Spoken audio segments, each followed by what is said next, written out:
All right, well, we might get started then. So, I welcome everybody to this webinar about debt. And I know debt can be quite a yucky subject. And just even saying the word debt. We're going to discuss how to un-yuck debt and how to get the money moving. But first, let's start with a little bit about me. So this is me. And as you can see, this lovely photo of the wedding was actually my oldest daughter's wedding a few years ago now. It was one of the few times we've been together. So that's actually me with my children and my husband. And you can see my lovely husband up there. I'm a very adventurous person. I love getting out and doing things. And I've been working as a personal trainer for the last 10 years, so the lovely boxing gloves there. And the houses in the middle that you see are our investment properties. We actually currently have 8 investment houses. And as we talk about debt today, we're going to talk about the difference between good and bad debt. And you'll see, we'll talk about those investment houses again in a minute. All right. So I'm going to tell you a little story about me that you might not have heard the whole story. I actually started in my adult life as a single mother, just turned 18. And I lived on the Centrelink pension. I was very lucky at the time, this is many, many years ago, because the pension had just come out. So it was not, people at the Centrelink did not like handing out the pension. But that's where I started my adult life, and I was poor. I was really poor, but previous to that, I'd been a student supporting myself on part-time income, so no money whatsoever. So there's no issues with money when you literally got just enough to pay the rent and food. You have no money issues. And then a few years later, I married a guy who already had 4 children. He had sole custody of 4 children, and I had my one, and so we had 5. And he lived on a basic wage. So again, no money issues. We had just enough. Then in 1980, and I know that sounds like a long time to most of you, but it was just recent to me. Anyway, we bought a health food shop in 1980. And with some dedication and some hard work and a lot of luck, the business thrived. It was a really successful business. And we had spare money, and it was great. And we were able to buy a house. We bought a car. Our eldest child was being bullied, so we put him in private school. And then, of course, the younger one should go to private school too, so we put them there. We bought a car, and then we needed a bigger car, and then we needed a van. And our needs kept increasing. And a really interesting thing happened. We actually had really major fights over money.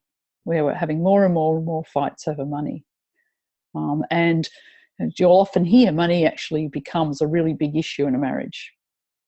And we ended up with debt, and we had money issues. And then our shop burnt down. The whole arcade in this particular town burnt down, and our shop was in the middle of it. And I discovered we weren't insured. So it was an absolute disaster. And how come? I didn't know we didn't have insurance. I hadn't been paying attention. I didn't pay attention to the money. It was my money story. Men handle money, not women. It's the man's job. I was getting housekeeping and had no other control or thought or interest in the money. So it wasn't just his fault, it was mine as well. I just hadn't paid any attention. But I had no power over the money. And it came to a head a few years later, and we got divorced. Now, of course, money wasn't the only issue in the divorce, but it was actually one of the contributing factors. So I was now back to being a single mother on a pension, and I had to get a job because he obviously got the business, and I was lucky enough to get the house at 18% interest and 6 children. So we're back to being poor again. I was very lucky. I got a really good job and I got good child support, so I was feeling comfortable.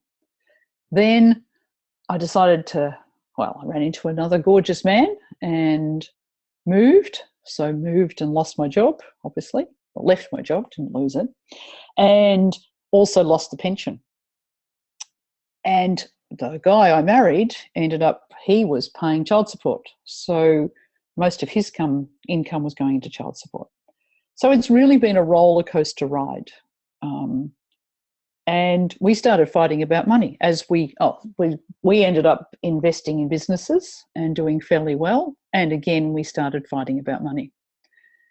And by this time, I'm starting to get wise. If you keep repeating the pattern in your life, you're poor and have no money problems, get rich, have money problems, start fighting, then maybe there's a pattern going on. Maybe there's some money mindset going on. And the more money we made, the worse it got. So we were making good money, but we were fighting about money. We were getting into debt and struggling. We just never seemed to have enough.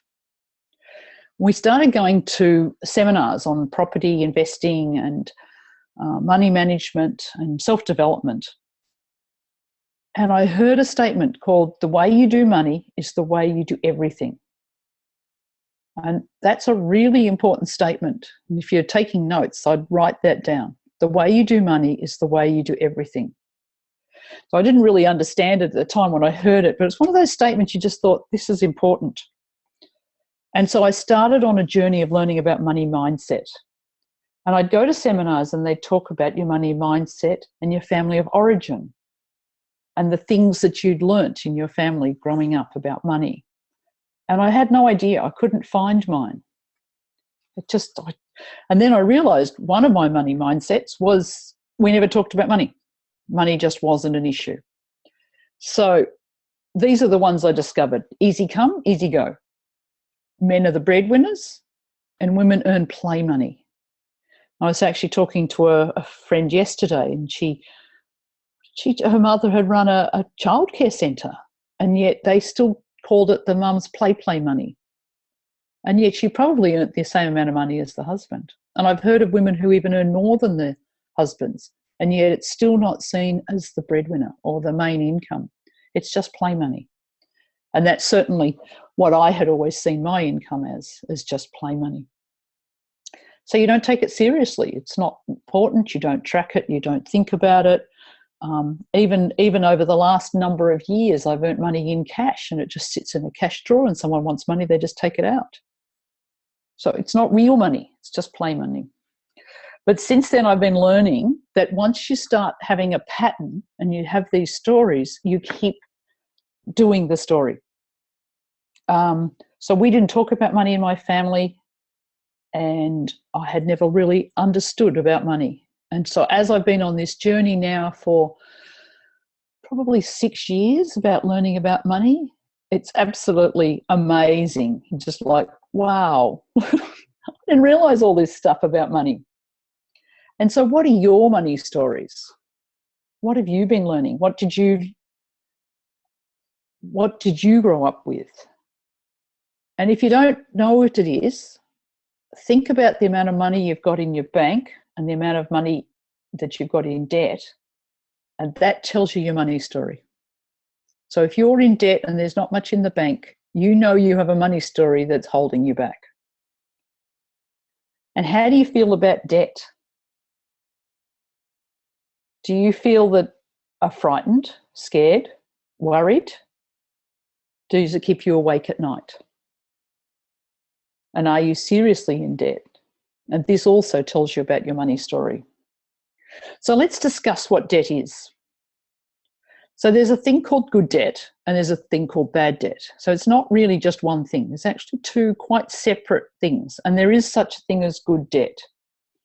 And this is where we come to this pretty picture. And this is good debt.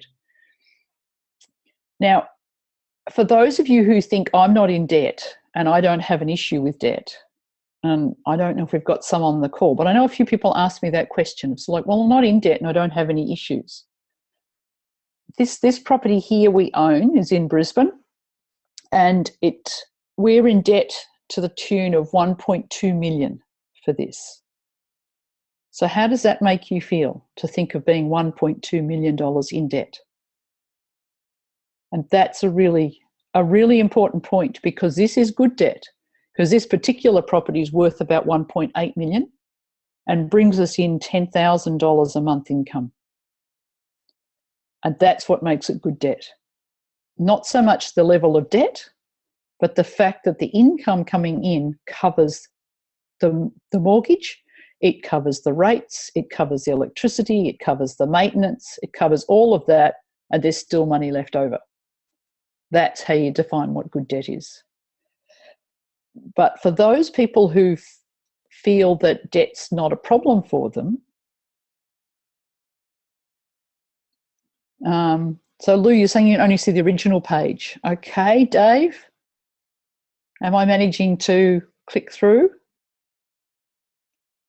Because we should be up to a pretty picture of some houses. Okay, yeah, no, you're going fine. Lou, if you could just try logging out, then logging back in again, we should be all good. Okay, good. That's good. It's wonderful having a person on the other side. And anybody who wants to run webinars, I highly recommend having a Dave sitting there so that you can feel confident that all that stuff can be taken care of. All right, so this is good debt. And so if you're sort of feeling like, well, I don't have a debt problem, think about this, that this is $1.2 million worth of debt. How do you feel about that? And then, of course, there's the other side of debt, which is the bad debt. And here's my debt monster. So we think of good debt as an asset producing income. And then bad debt, obviously, is a liability. So a liability is something where it's taking your income to support it. So very obvious things like credit cards, your car debt, personal loans, those sorts of things. Some experts actually say your own home is a bad debt. Now, I think that's a bit tough on us, but your own home takes money away. It doesn't actually bring money in. So that one's a grey area, but certainly the bad debts of the bad debts of credit cards and car payments and personal loans are definitely bad debts. So I've got a question about debts such as business. So buying a business is a good debt because, again, it's an asset that you're buying that's producing income. So if you put all of any sort of thought about whether this is a good or bad debt and put that against that measure of will this bring me in income, then it's a good debt. If it's something like you're buying paper towels for your business, and yeah, if you borrow money for consumables like that, then that's not a good debt.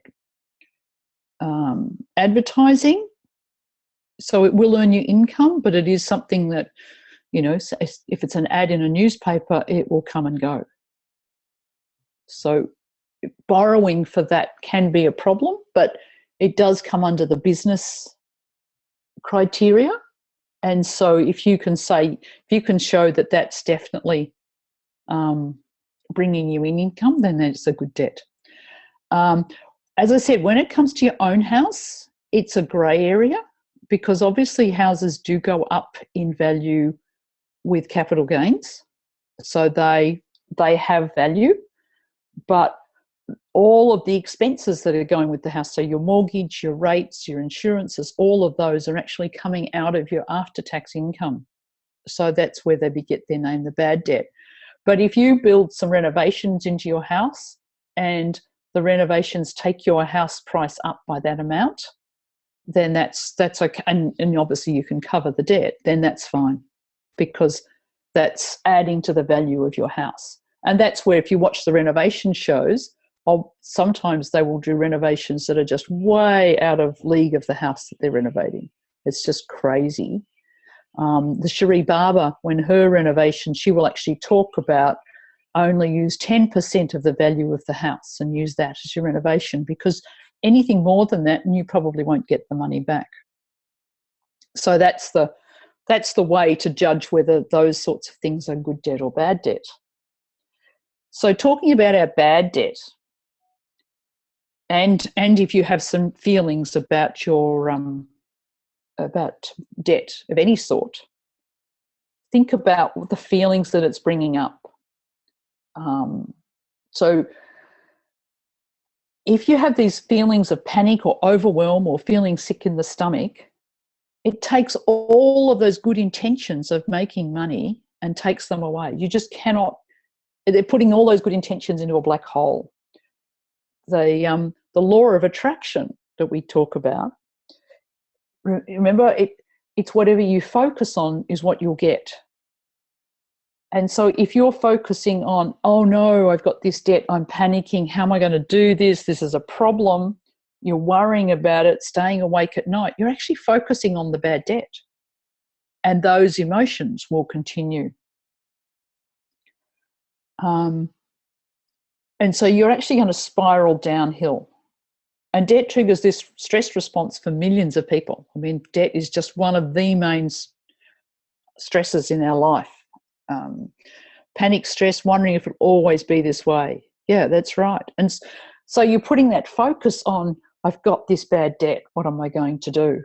So some of the other emotions can be, I had a number of people commenting in the groups that they felt heavy. They felt this weight, overwhelmed. Sometimes there can be anger there because it's like someone's caused it or something else has caused it. The frustration of not being able to pay it off. The hopelessness, it's like, I'm never going to pay this off. The guilt, like, oh, stupid me, I went and got this debt. The embarrassment, you're not going to go tell anybody about your debt. And that knot in the pit of your stomach. And all of those feelings are holding you down, just like the heavy and overwhelmed feelings we're talking about. They're holding you down. They're keeping you stuck. And debt reflects what you believe about yourself. Now, this is scary, isn't it? It's a really scary statement. Because we often think of debts caused by something external, by some of your mistakes, or, you know, somebody else caused the debt. But really, debt is a result of your inner belief. You've manifested something deep inside you that says you don't have enough value, that your gifts, talents, and hard work and time aren't valuable enough to get the kind of wealth you'd like. You appear successful on the surface, but you have this dirty little secret about being in debt. That's a tough statement. But think about that, what first off, why you got into debt, what were you doing? And we'll talk a bit more about that. And this belief that I can't pay this off, this is too hard, this is a big problem.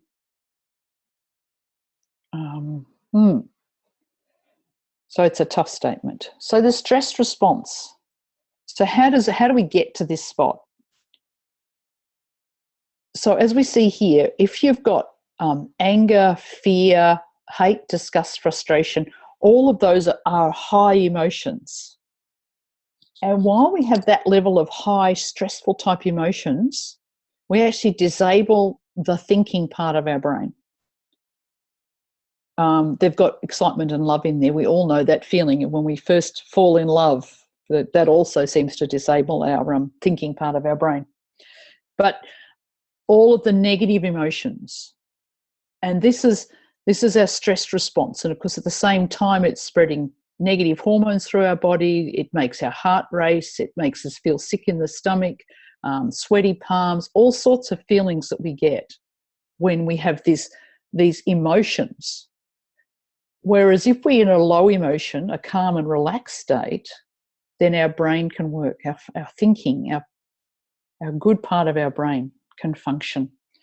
And that's what we need. If we're going to get out of debt, if we're going to solve this problem, we actually need the higher cortex, the thinking part of our brain to be working. While it's not working, then we just stay stuck. So we actually need to have this calm emotional state to think of the solutions. What's the next slide? So how do you cope with stress? So when we're feeling that high emotion, then we get that stress response, we get that yucky feeling, we get that tension in our system, and we find ways to calm ourselves down. And many people use these things to calm ourselves down. So we eat, and that's a really common one. because eating is it's a legal drug. So you often hear people say, you know, I have to eat chocolate every day.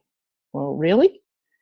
That's actually a stress response. Or the people, I must have a glass of wine every night. I couldn't find wine, I only found the beer bottle. But obviously an alcoholic drink to calm you down. The dollars, because one of the things we often do when we're in stress about money is go and spend more money. And just as we talked, when we're in stress, we turn off the thinking part of our brain. Obviously, spending more money isn't actually the way to get out of debt, but it feels good at the time. So we do the things that feel good at the time. And over-exercising can be. Obviously, exercise is really good for you. Highly recommend it. But I'm sure you've all met someone who you think, well, you're going overboard. And again, it's an avoidance strategy. It's a way to get out of doing things. You can sort of brag and say, oh, I'm doing good stuff here. Overwork, of course, is another one. There's lots of ways that we have learnt to cope with our stress rather than actually de-stress.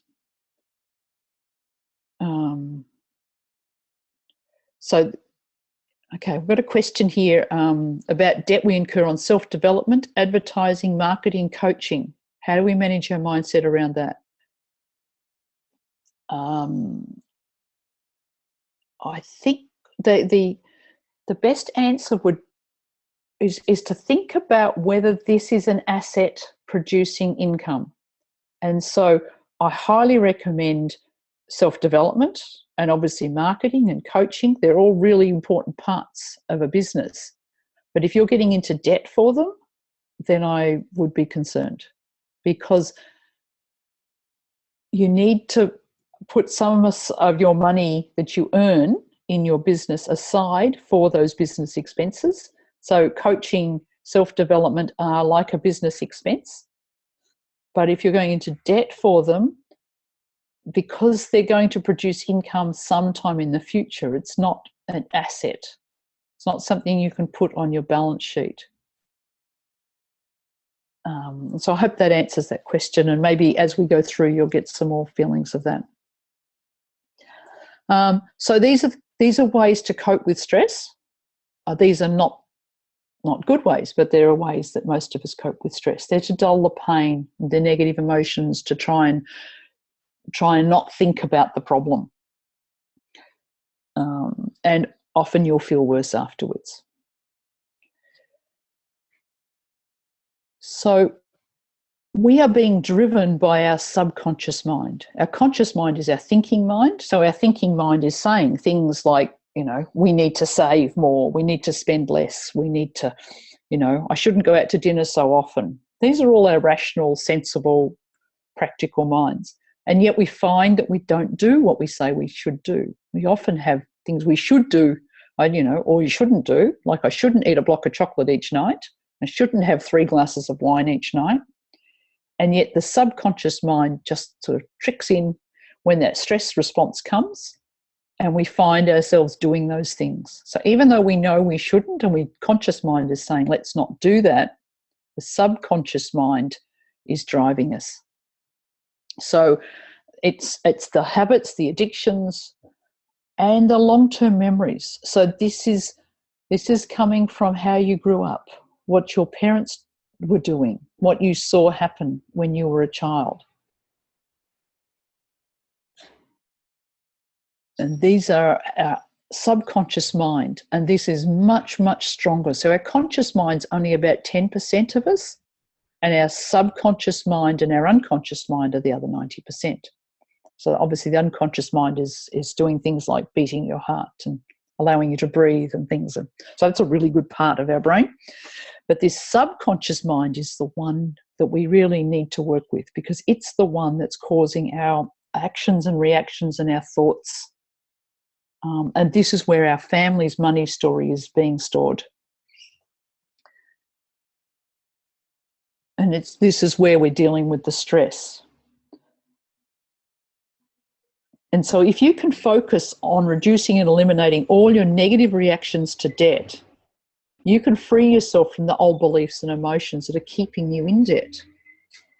So while they stay here in your subconscious mind as habits and addictions and the long-term memory association, they're keeping you in debt. If you can eliminate all that, then you're free. You're free to make the income you want. And even if you don't have the bad debt, it's worth looking at your emotions, because often people with no debt actually have a fear and a worry about going into debt in the future. And this state stops them from taking action on investments. And if you don't do the investments, it's going to be very hard to get wealthy. So those investment properties you saw before, I was asking you to feel what it would be like to have a debt of $1.2 million. Because if that brings up fear,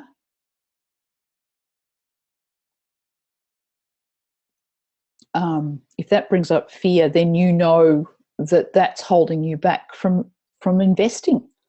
And investments are the way you're going to make your wealth in the future, whether it's in property or the share market or some other investments. It's that's going to take you from doing a good business to being very wealthy. So Sharon, I think I have that now. Which one? That fear of going into debt at all. And it's that very difficult to invest if you have the fear of going into debt. So let's imagine that you had a $10,000 credit card debt, or whatever level you've got. Some people will have more than that, obviously, and hopefully some of you have got none. But if you just imagine whatever your debt level is, or the $10,000 credit card debt, and write down your number in big red numbers, like this, in big red, and look at those numbers. And what is your emotion around that number? And think about the feeling that that's bringing up.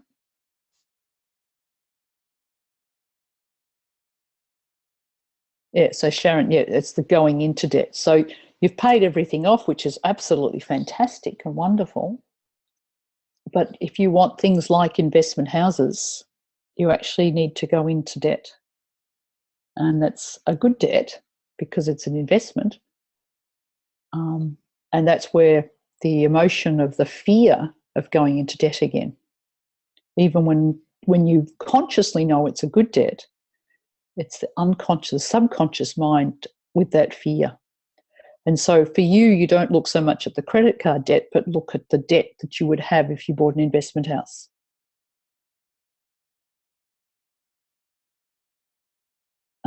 So, yeah, Vicky's saying that she would freak out if she had a $10,000 credit card debt, an enormous stress.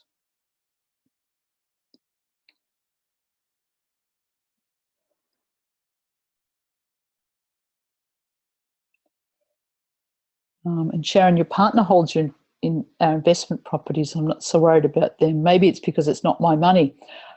And that goes back to my original story, Sharon, of like, that's where I was sitting. I was like, I'm fine. My husband's running this business. He's very successful. We're doing extremely well, and didn't pay attention. And it's really important for women to pay attention. We need to know what's happening with our money, because our partner's money, if it's just their money, then obviously you need to pay attention because it's not your money. And what are you doing?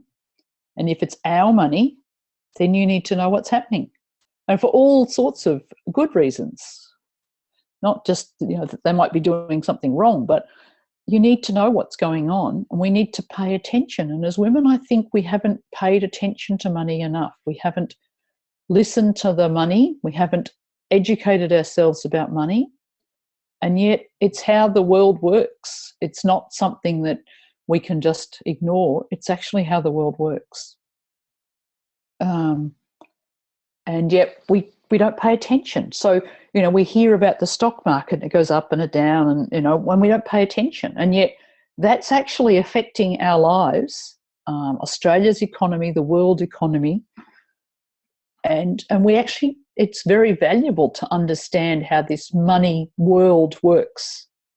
And by understanding how the money goes around, you'll understand the news better. I mean, so much of the stuff that you hear on the news is just junk, but you don't know it's junk if you haven't become money educated.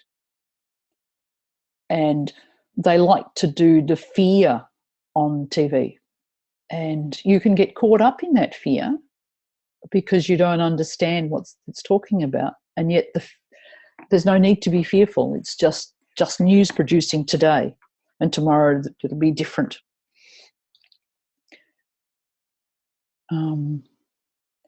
So yeah, the feeling of debt, and it can be all-consuming. It can be overwhelming, and if that's what you're thinking about, that's what you're actually attracting. So the law of attraction is very clear. Whatever we think about the most is where we're going to go.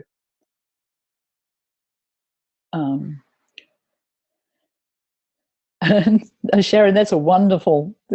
So Sharon's saying, I think it's because I have a belief that I can't hold on to money, so it's safer for me to create in someone else's name. An interesting belief, Sharon. Is it really safer in someone else's name? And what does that say about trusting yourself and believing in yourself and in your intelligence and your abilities? So that's what we're doing here. We're looking at those money stories that we're telling ourselves. And it's important to really think about what we're saying. So I brought up all these feelings, and this is, we can feel these emotions now. And what are we going to do with them? And you will hear many mindset people, many money people talk about these stories and the feelings and the history, and then they say, and go and deal with it. And what I want to say today is this thing called EFT is the way to go and deal with it. There's no point discovering the stories and discovering the feelings without having some way of getting rid of them, to taking that junk out of our subconscious mind and putting in what we do want. And this is where emotional freedom technique. So EFT, emotional freedom technique, or you'll often hear it referred to as tapping. And tapping is actually a combination of acupuncture. So we're using the acupuncture meridian points on the body, but we tap them rather than put needles in them.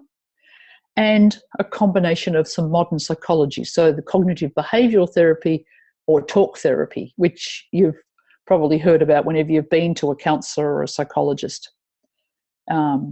It's really important to be able to say what you're feeling. And that's where EFT is different than any type of psychology you've done before, and very different than the self-development field, because while we're tapping, we're actually going to talk about what we really think.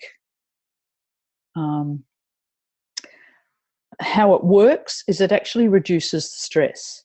And this isn't just like, well, I'm sure it feels good, but we've actually got research done in universities with cortisol levels. So cortisol is one of the stress hormones that's released in the body when someone's in stress. And they've done blood samples from the person when they're feeling stressed. They do some tapping, take the blood samples again, and show that the cortisol levels, their stress response has gone down. Also done research showing it in the brain, and you can actually see the change in the brain with the tapping. So it actually reduces stress. It reduces the intensity of the trauma, and it modifies the way the brain processes that emotional information. So it's used for many things. We're talking about it today in relationship to money, but it works really well for something like post-traumatic stress disorder, where it's the stress has got stuck and the brain is hardwired into stress.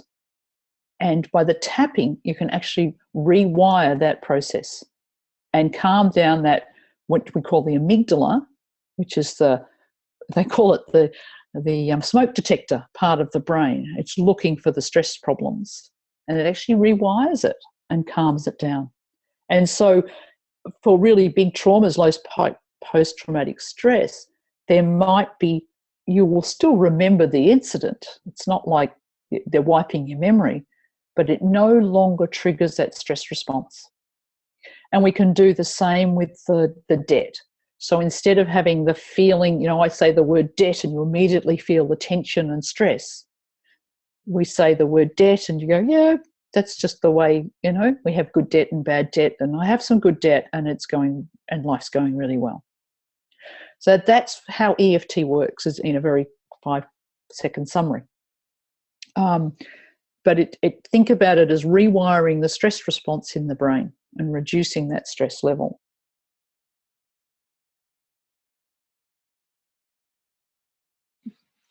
All right. So what are your thoughts and feelings around money and debt? So I've had a few people have some comments, and these are some comments that people have made over the last few days when I've asked the question. So feeling really stupid about having the debt because you sort of think, gee, how did I do that? How come I've achieved that? Or even I'm a failure, you know, so hopeless I've even got this debt. I can't hold on to money we've got here. It used to consume me. I worry about it all the time. Keeps me awake at night. I'd freak out if I had that much debt. An enormous stress. So think about what's your statement. So that's going back to that, the debt you're in now currently, or imagining having good debt or bad debt, and what is your feelings around it. So it might be we're talking about the good debt, but you think debt is very scary, or it's not something I could do, it's too hard for me. Or maybe I'm just not good enough to have that level of investments.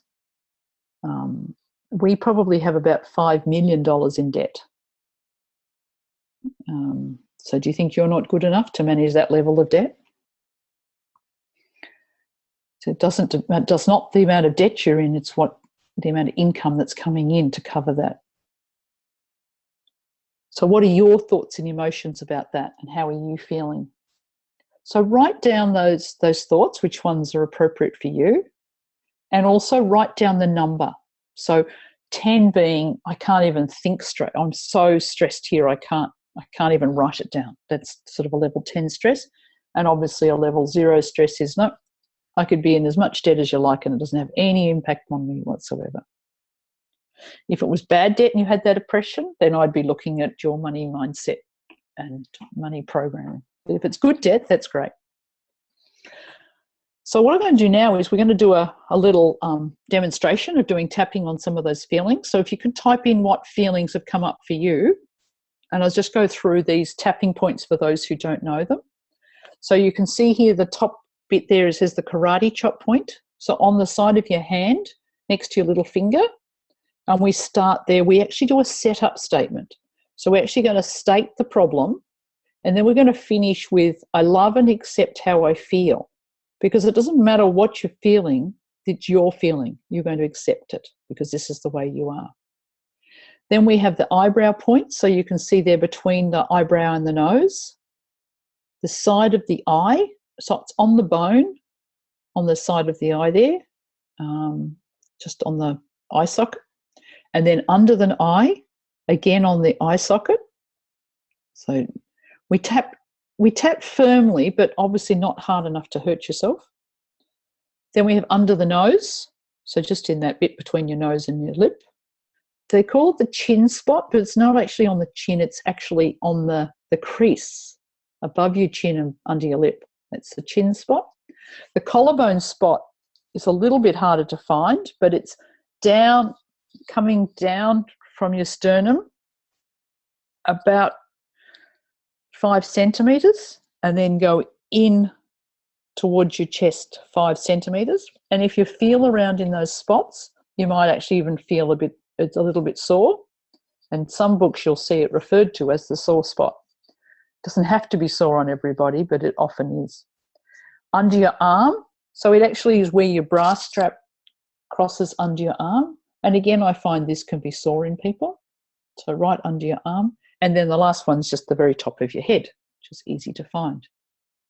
Okay, so we're going to do a live tapping. Has anybody got any feelings or stresses about money that they'd like to tap on while I do the start video and stop share. And here I am. Hi, everybody. Okay. So what we're going to do is I'm just going to demonstrate for just a few minutes how this works. So we're going to start here on the side, on our karate chop point, and we're going to say, even though the thought of debt really stresses me, and I actually feel quite sick in my stomach, I love and accept how I feel. And you can repeat these after me. So even though I feel really stressed, just thinking about debt bothers me. And that credit card debt that I've got, I'm so annoyed, so frustrated about that debt. But I love it and accept how I feel. Even though it really bothers me, I hate having debt, but I love and accept how I feel. Okay, and then we go to our eyebrow point. All this debt beside the eye. I am so frustrated by this debt. Under the eye, this debt bothers me so much. Under the nose, I feel so overwhelmed. On the chin point, I feel so heavy. On the chest, this debt just weighs me down. And under the arm, I don't feel I can cope. On top of the head, I am so stressed. On the eyebrow, debt scares me. Beside the eye, this is so terrifying. Under the eye, how am I ever going to pay this off? It feels like I'll never be able to pay it off. On the chin, it's just so overwhelming. On the chest, I hate having this debt. Under the arm, this is so stressful. I'm finding this so hard. We might do one more round. I'm stressed. It's just overwhelming. I feel so heavy. I feel sick in the stomach. I have no idea how I'm going to pay this off. It feels so hard.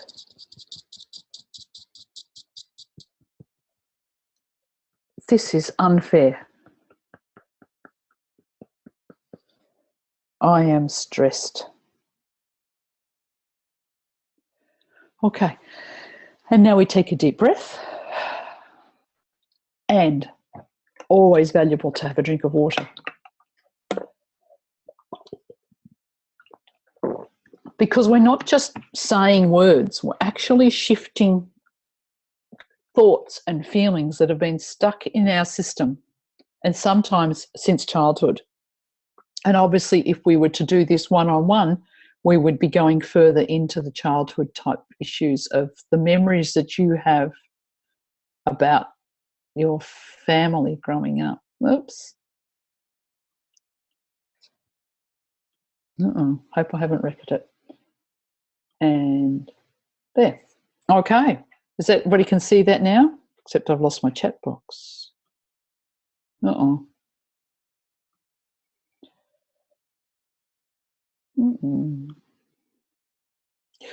Uh-oh. Chat. Good. I think I'm back. All right.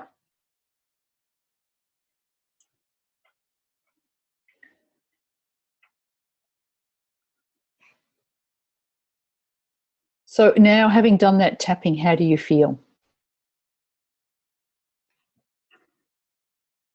Hmm. Can you notice a difference in your feelings? I think I have messed this up. There we go. How's that?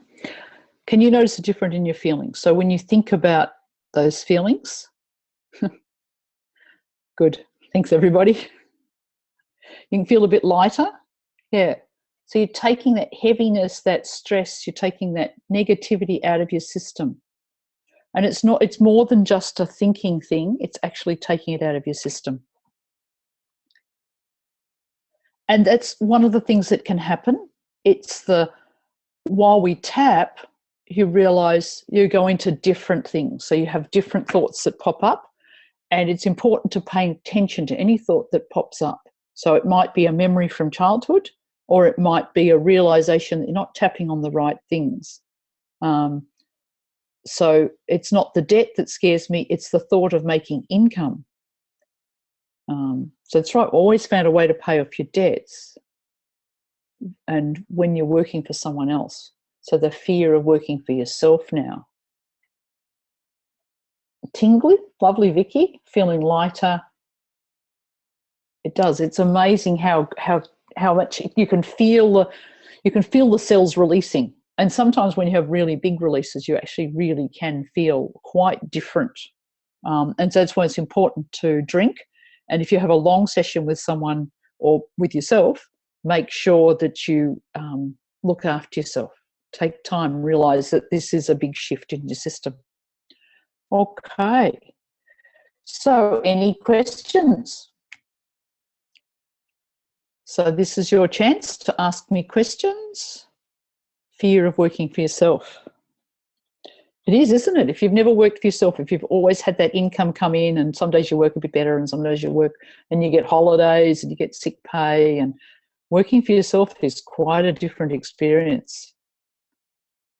But yeah, making income. So Sharon, we've been working through this, and you're really starting to see the sort of working down to what's the core issues. And once we get to the core issues, then you can start seeing how that will make a difference in once you find those core issues, then we can work with them, then they can be dealt with.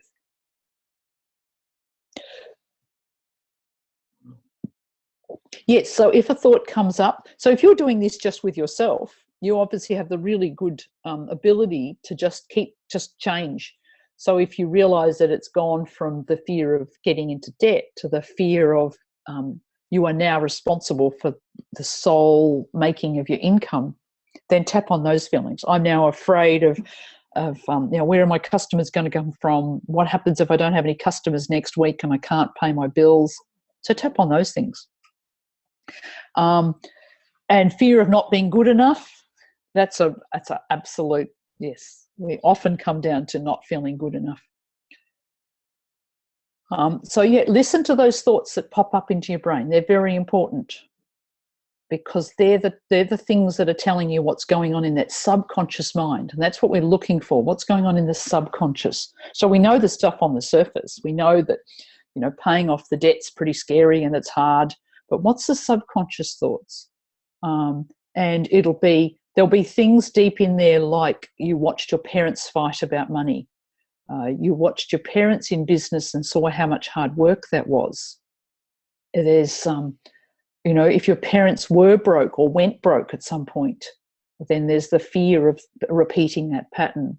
So all of those thoughts are inside your subconscious brain. And so it's important to get down to those issues. So we tap at the beginning to get the stress down, the stress levels down to just where you can now start hearing that subconscious and define what the core is. So we tap on the negative, and I know that sounds really strange, and it's just so counterintuitive to say all these negative things. And we actually can get quite into it. We can get, I'm so stupid, I'm so dumb, I'm so crazy, say quite negative things about yourself. The thing is, that's what's actually going on in your brain. You're actually thinking those things anyway. And we've all had we've all heard, affirmations, and we should say, money flows to me easily. And inside your subconscious brain, and obviously sometimes consciously, it goes, don't be crazy. Money doesn't flow to me. It's flowing out, not in. And that's the message that's coming in. I lose weight. I'm a skinny, beautiful person. It's like, no, you're not. So those thoughts are inside us. All we're doing is actually speaking the truth. So it's not so much a negative, it's actually the truth. And we don't say the positives until the negatives, truths have gone. And so when you say money flows to me easily, and the subconscious thought is, yes, it does. My business is growing and growing and it's fantastic. Yes, that's right. Then we can tap on the feelings and tap those feelings in. But it's a long way down the track. It's actually when it's all of those other feelings have completely gone and there's no negatives in there whatsoever. So we mostly stay on the negatives. And there's no need to tap on the positives, because once we get rid of the negatives, the positives will just bloom. And I use the analogy of a flower garden. And we have a flower bed out there, and it's just full of weeds. It's full of all of these negative, you're stupid, you're dumb, you're crazy, you can't cope with money, you can't deal with money, just the debt's just the way things are, all of these weeds that are in our garden. And so someone comes along and says, let's do an affirmation. And the affirmation is, money flows to me easily. And you cannot plant that plant in the garden, because the weeds you're just so full of weeds. And you have to pull the weeds out, and then you can put the plants in, and then you will have a pretty flower garden. So these negative thoughts of fear of success, that's one that surprisingly number of people have. Everybody talks about fear of failure, but fear of success is just as real. And that's one of mine.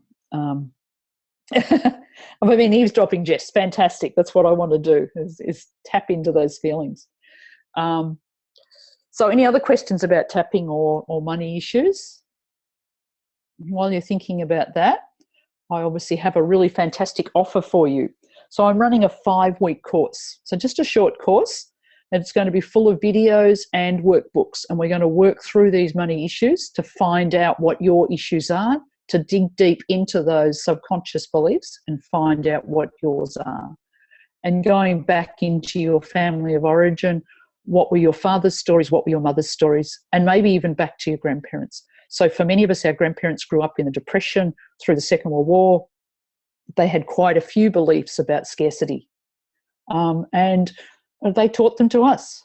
And so we have some of those beliefs stuck inside of us still. So that's what we'll be doing. We'll be going through those workbooks and finding out our beliefs about, today we've talked about debt, but we'll also talk about income and what's safe to earn and how much you can earn, and about savings. And savings is a really interesting one, because savings quite boring, really, isn't it? Putting money aside for a rainy day. So we will talk about all of those different aspects of money, because they're all different parts of money. The videos will be showing you how to do the tapping in more detail, answering more of your questions. There's a Facebook group where you can ask any question, and it's a nice, safe environment with just a few of you on the course. So you'll be able to ask all of your questions. And even though we're talking about money, you know that it'll be a safe place to go. And we're going to do some live tapping sessions. So like we did today, but it'll be about half an hour long, each of them. And obviously we'll be working on the specific things that you've talked about in the Facebook group. And I'll be in that Facebook group every day and helping answer those questions. And so 3 times we'll be having a live session where I can see you, you can see me, we can talk to each other, and we will tap on those very specific issues. And great price of $195. So sign up here at that lovely Bitly address. Love Bitly's, makes so much more sense. So does anybody have any more questions? Thanks, Helen. I'm glad you enjoyed it. And Vicky, have to go, that's fine. It is a lot to take in, and there's a lot to learn and a lot to understand. I'm so glad you've all been getting something out of it. I really hope, because I really want everybody to be able to run a business and not be held back by money beliefs, because who wants to be held back? And so tapping out those negatives, tapping out those negative emotions, that yucky feeling that's inside of you when it comes to business, when it comes to debt, when it comes to success or failure, all of those gut feelings that you get where you feel a bit stressed, where your tummy feels tight, they're all things that can be tapped away. And imagine if that's all gone and you're just free to do the things that you dream of doing, that you're just free to dream and do what you're good at. You haven't been able to find the right Facebook group. Okay, Lou, I will put a note of that, and I will get back to you on that. It's just called EFT for Entrepreneurs, but I will make sure that we find you, because there's a few of us in there already and we're talking away. So glad you enjoyed it, Vicky. Please do it again in September, okay? And I'm glad you liked it, Shalini. All right, well, thank you, everybody. If you've got no more questions, obviously I'm on my email address, info@kbailey.com. Ask me any questions there. Join up here at this bit.ly address of Money EFT, and I will talk to you soon. Thank you, everybody. Bye.